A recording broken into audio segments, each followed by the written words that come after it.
എൻ്റെ പേര് ശില്പ. ഞാൻ അടൂരിൽ നിന്നാണ് വരുന്നത്.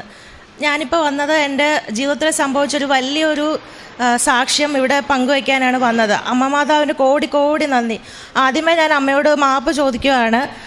ഞാൻ ഇവിടെ വന്ന് സാക്ഷ്യം പറയാൻ വേണ്ടി കുറച്ച് താമസിച്ചു പോയി. അതിവിടെ വന്ന് അമ്മയുടെ മുമ്പിൽ നിന്ന് ഈ അൾത്താരയിൽ എൻ്റെ കുഞ്ഞിനെ കൊണ്ടുവന്ന് സാക്ഷ്യം പറയാമെന്ന് പറഞ്ഞതുകൊണ്ടാണ് അമ്മേ ഞാൻ താമസിച്ചു പോയത്. അമ്മ എന്നോട് ക്ഷമിക്കണം. ഈശോമിശിഹാ തമ്പുരാനും എന്നോട് ക്ഷമിക്കണമേ. എനിക്ക് പറയാനുള്ളത്, ഞാൻ പ്രഗ്നൻ്റ് ആയപ്പോൾ തൊട്ട് എനിക്ക് എപ്പോഴും വയറുവേദനയായിരുന്നു. ആദ്യത്തെ 3 മാസത്തെ സ്കാനിങ്ങിൽ ചെയ്ത് നോക്കിയിട്ട് ഒരു കുഴപ്പവും കാണുന്നില്ല. കുഞ്ഞിനും കുഴപ്പമില്ല, എൻ്റെ യൂട്രസിനും കുഴപ്പമില്ലെന്നാണ് അവർ പറഞ്ഞത്.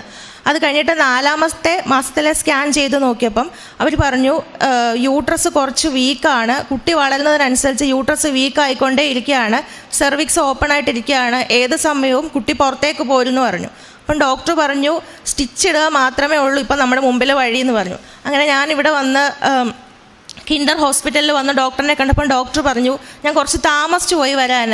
കാരണം നോർമലി 12 ആഴ്ച അല്ലെങ്കിൽ 13 ആഴ്ചയിലാണ് ഈ സ്റ്റിച്ച് ഇടുന്നത്. പക്ഷേ എൻ്റെ കാര്യത്തിൽ അപ്പോഴേക്കും 17 ആഴ്ചയായി, 5 ആഴ്ചയും കൂടെ കൂടിപ്പോയി. എന്നാലും ഡോക്ടർ പറഞ്ഞു നമുക്ക് നോക്കാം, റിസ്ക് ആണ്, നോക്കാമെന്ന് പറഞ്ഞു. പിന്നെ അതിൻ്റെ കൂടെ തന്നെ എനിക്ക് ഇൻഫെക്ഷനും കൂടെ ഉണ്ടായിരുന്നു. അപ്പം ഇൻഫെക്ഷനും ഇതും കൂടെ ആയപ്പോഴത്തേക്ക് ആകെ കോംപ്ലിക്കേറ്റഡ് ആയി. അങ്ങനെ അവസാനം സ്റ്റിച്ചിട്ട് ഞാൻ അവിടെ ഹോസ്പിറ്റലിൽ കിടന്ന് 3-4 ദിവസം കിടന്നിരുന്നു. ആ സമയത്ത് എൻ്റെ റൂമിലുണ്ടായിരുന്ന വേറൊരു ആൻറ്റിയാണ് എന്നോട് കൃപാസനം ചർച്ചിനെ കുറിച്ച് പറഞ്ഞതും ഇവിടുത്തെ ഉടമ്പടി പ്രാർത്ഥനയെക്കുറിച്ചും എല്ലാം പറഞ്ഞു തന്നു. അങ്ങനെ എനിക്ക് അതുപോലെ തന്നെ അവരുടെ കയ്യിലുണ്ടായിരുന്ന ഉടമ്പടി തൈലം അവർ ഷെയർ ചെയ്തു. ആ തൈലം ഞാൻ എൻ്റെ വയറുമേൽ പുരട്ടുകയും ചെയ്യുമായിരുന്നു എല്ലാ ദിവസവും. എന്നിട്ടും എനിക്ക് വയറുവേദന ശരിക്കും കുറയുന്നില്ലായിരുന്നു. അത് കഴിഞ്ഞിട്ട് ഞാനിങ്ങനെ കൃപാസന മാതാവിനോട് പറഞ്ഞു, മാതാവേ ഞാൻ ഉടമ്പടി എടുത്തേക്കാമേ, സാക്ഷ്യം പറഞ്ഞേക്കാമേ, എൻ്റെ കുഞ്ഞിന് ഒരു ആപത്തും കൂടാതെ എനിക്ക് തരണേന്ന് പറഞ്ഞു. എല്ലാ ആഴ്ചയും OP വരുമ്പോൾ ഡോക്ടർ പറയും ശില്പ എങ്ങനെയെങ്കിലും 28 ആഴ്ചയാവുകയാണെങ്കിൽ നമുക്ക് കുഞ്ഞിനെ നോക്കാം, അല്ലെങ്കിൽ എനിക്കൊന്നും പറയാൻ പറ്റത്തില്ല എന്ന് പറഞ്ഞു. അങ്ങനെ 28 ആഴ്ച പറഞ്ഞ് കുഞ്ഞിനെ എനിക്ക് 33ാമത്തെ ആഴ്ചയിൽ അമ്മ പൂർണ്ണ ആരോഗ്യത്തോടുകൂടി എനിക്ക് തന്നു. ആരോഗ്യമുള്ളൊരു കുഞ്ഞിനെ തന്നെ അമ്മ തന്നു. സാധാരണ നേരത്തെ പ്രസവിക്കുമ്പോൾ കുഞ്ഞുങ്ങൾക്ക് എന്തെങ്കിലുമൊക്കെ ഒരു വൈകല്യങ്ങൾ ഉണ്ടാവേണ്ടതാണ്. പക്ഷേ എൻ്റെ കുഞ്ഞിന് ഒരു കുഴപ്പവും അമ്മ മാതാവ് തന്നില്ല. അമ്മയ്ക്ക് 1000 നന്ദി.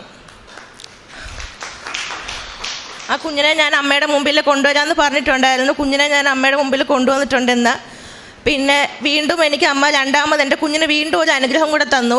കഴിഞ്ഞ മാസം എൻ്റെ കുഞ്ഞിന് ഒരു വൈറൽ ഫീവർ വന്നായിരുന്നു. വൈറൽ ഫീവർ വന്ന് മാറിക്കഴിഞ്ഞിട്ട് പിന്നെ കുറച്ച് ദിവസം കഴിഞ്ഞിട്ട് കുഞ്ഞിൻ്റെ കാലിന് ചെറിയൊരു മുടന്ത് പോലെ, ഒന്നും ശരിക്കും നടക്കുന്നില്ല. അപ്പം ഡോക്ടർമാരെ കാണിച്ചപ്പോൾ പറഞ്ഞു മാർക്കോളും എന്ന് പറഞ്ഞു. എക്സ്റേ എടുത്തു, എക്സ്റേയിലൊന്നും കാണുന്നില്ല. അപ്പം ഒരു ഡോക്ടർ പറഞ്ഞു കുഞ്ഞിന് ചിലപ്പം പെർത്ത് ഡിസീസ് എന്ന് പറഞ്ഞൊരു വലിയ കണ്ടീഷനാണ്, ഈ ഹിപ്പ് ജോയിൻറ്റിലേക്കുള്ള ബ്ലഡ് സപ്ലൈ കുറയുവാണ്. അപ്പം അങ്ങനെ കുറഞ്ഞു കഴിഞ്ഞാൽ കുഞ്ഞ് നടക്കാൻ ബുദ്ധിമുട്ടായിരിക്കും, വലിയ ബുദ്ധിമുട്ടാവും എന്നൊക്കെ പറഞ്ഞു. ഞങ്ങൾ അന്ന് രാത്രിയിൽ മാതാവിനോട് പറഞ്ഞു മാതാവേ ഉടമ്പടി എടുത്തേക്കാമേ, സാക്ഷ്യം പറഞ്ഞേക്കാമേ എന്ന് പറഞ്ഞു. പിറ്റേ ദിവസം ഞാൻ അമൃതയിലേക്ക് ഡോക്ടറിനെ കുഞ്ഞിനെ കാണിക്കാൻ കൊണ്ടുവന്ന വഴിയിൽ ഇവിടെ കൊണ്ടുവന്നു. ഞാനും അമ്മയും അനിയത്തിയും വന്ന് കുഞ്ഞിനെ ഇവിടെ കൊണ്ടുവന്ന് കാണിച്ചു, പ്രാർത്ഥിച്ചു.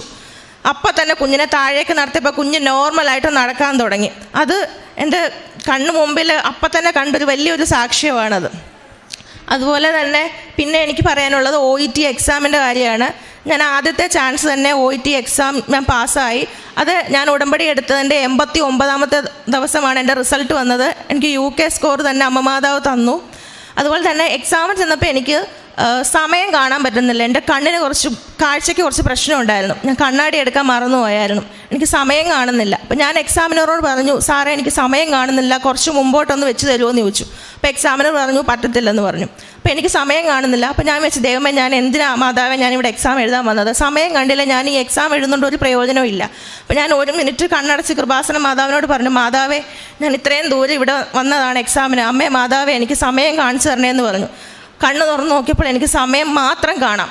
അതിന് മുമ്പ് ഇരിക്കുന്ന ബോർഡിൽ എഴുതിയിരിക്കുന്ന അക്ഷരങ്ങളൊന്നും എനിക്ക് കാണത്തില്ല. പക്ഷേ എനിക്ക് ആ സമയം കൃത്യമായിട്ട് അമ്മ കാണിച്ചു തന്നു.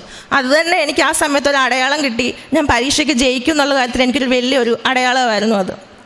അതുപോലെ തന്നെ അമ്മ ഞങ്ങൾക്ക് ഒത്തിരി ചെറിയ കാര്യങ്ങളും വലിയ കാര്യങ്ങളും ഒരുപാട് അനുഗ്രഹങ്ങൾ അമ്മ തന്നിട്ടുണ്ട്. അമ്മയോടും ഈശോയോടും ഒരുപാട് നന്ദി പറയുന്നു. അമ്മയുടെ സാക്ഷികളായിട്ട് ഞങ്ങൾ എന്നും ജീവിക്കുന്നതായിരിക്കും. ശില്പ എന്നാണ് ഇവിടെ ഒന്ന് ഉടമ്പടി എടുത്തത്? ഞാൻ ഓൺലൈൻ ഉടമ്പടിയാണ് എടുത്തത്. മെയ് 1-ാം തീയതിയാണ് എടുത്തത്.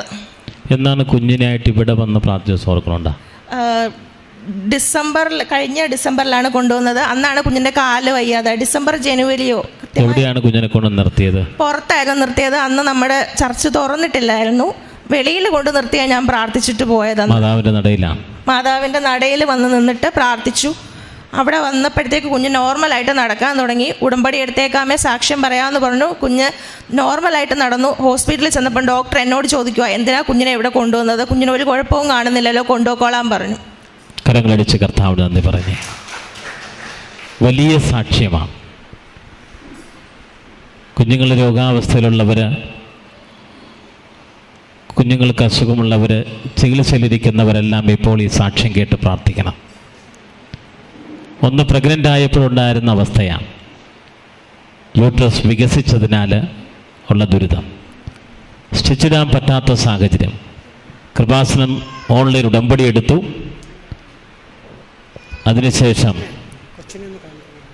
ഓൺലൈൻ ഉടമ്പടി എടുത്തതിന് ശേഷം കൃപാസനത്തിൽ വന്ന് സാക്ഷ്യപ്പെടുത്താമെന്നും പ്രാർത്ഥിക്കാൻ നേരുകയും ചെയ്തു. എന്നിട്ട് ഉടമ്പടി തൈലം പുരട്ടിയെന്നാണ് പറഞ്ഞത്. സങ്കീർത്തനം 91:10. ഒരു പുതിയ തൈലം ഞാൻ നിന്നെ പൂശുകയാണ്, നീ സൗഖ്യം പ്രാപിക്കും. സൗഖ്യപ്പെട്ടു. രണ്ടാമത്തെ വരുന്ന സാക്ഷ്യം എന്ന് പറയുന്നതാണ് കുഞ്ഞിന് നടക്കാൻ പറ്റാത്ത സാഹചര്യം. അത് കൃപാസനം അടച്ചിട്ടിരിക്കുന്ന സമയം, ലോക്ക്ഡൗൺ കാലഘട്ടമാണ്. അപ്പോൾ കൃപാസനത്തിൻ്റെ കവാടത്തിൽ അമ്മയുടെ നടയിൽ വന്ന് ഹോസ്പിറ്റലിൽ പോകുന്ന വഴിക്കാണ്, അങ്ങനെയല്ലേ ശില്പേ, പോകുന്ന വഴിക്കാണ് അമ്മയുടെ മുന്നിൽ വന്ന്, കവാടത്തിങ്കിൽ വന്ന് അമ്മയുടെ മുന്നിൽ കുഞ്ഞിനെ നിർത്തിയപ്പോൾ കുഞ്ഞ് നടന്നു വന്നാണ് പറയുന്നത്. ആ കുഞ്ഞിനെയാണ് കയ്യിലെടുത്ത് അവിടെ നിർത്തിക്കുക. താഴെ നിങ്ങൾ കരം കടിച്ച് കർത്താവ് എന്ന് പറയട്ടെ. ഹോസ്പിറ്റലിലേക്ക് പോകുന്ന തത്സമയ സാക്ഷ്യമാണിത്.